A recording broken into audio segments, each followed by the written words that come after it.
The power of place can be an extraordinary force towards progress. When I visited Hiroshima in 2016 as Secretary of State, I was struck by the extraordinary complexity of choices of war and what war does to people, some of which I learned firsthand, but also what it does to communities, to countries, and the whole world. It was a powerful reminder of why we must work together for the sake of our world and our future in order to end the threat of nuclear weapons.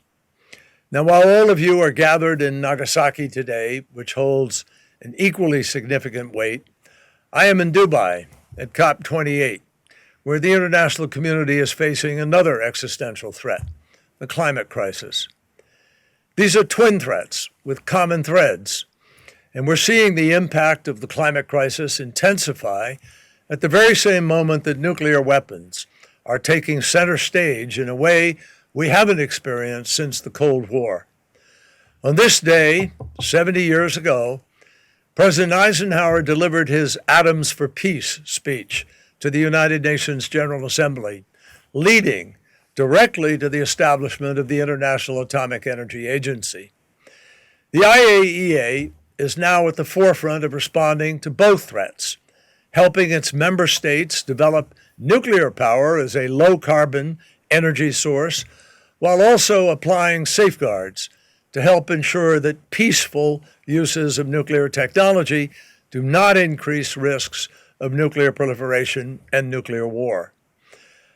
I was sent as a young naval officer to nuclear, chemical, biological warfare school, and I learned there specifically in the ways that a nuclear war is beyond catastrophic to us, to our children, to the future of the planet.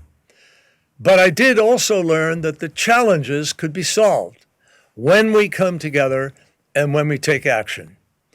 The changing international and physical landscapes reinforce the importance of arms control.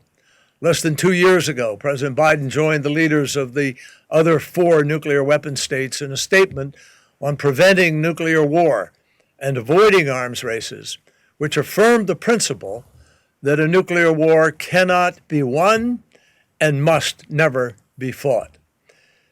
Words alone, obviously, are not enough.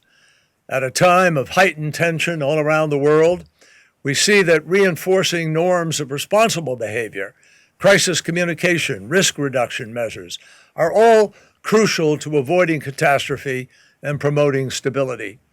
All of you know the stakes and the profound nature of the problems that we face. I am proud that together we are taking action in order to make progress.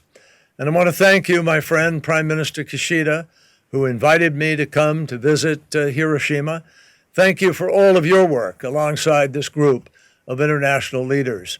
Your efforts to bring together participants from nuclear and non-nuclear weapon states with differing positions is a terrific model for the vital work that we all have to do.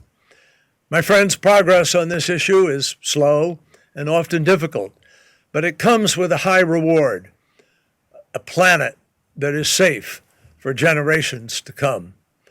Our continued cooperation and our collaboration are essential to a world without nuclear weapons.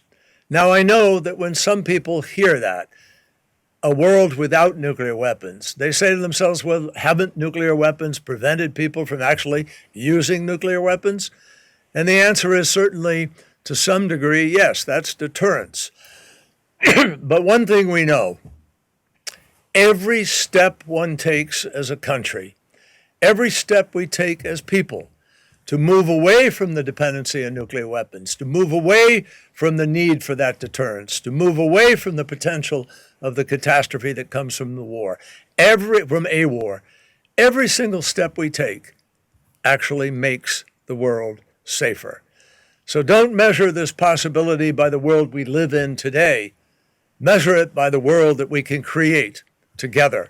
And I think that's what this conference and what the Prime Minister are trying to do. Thank you.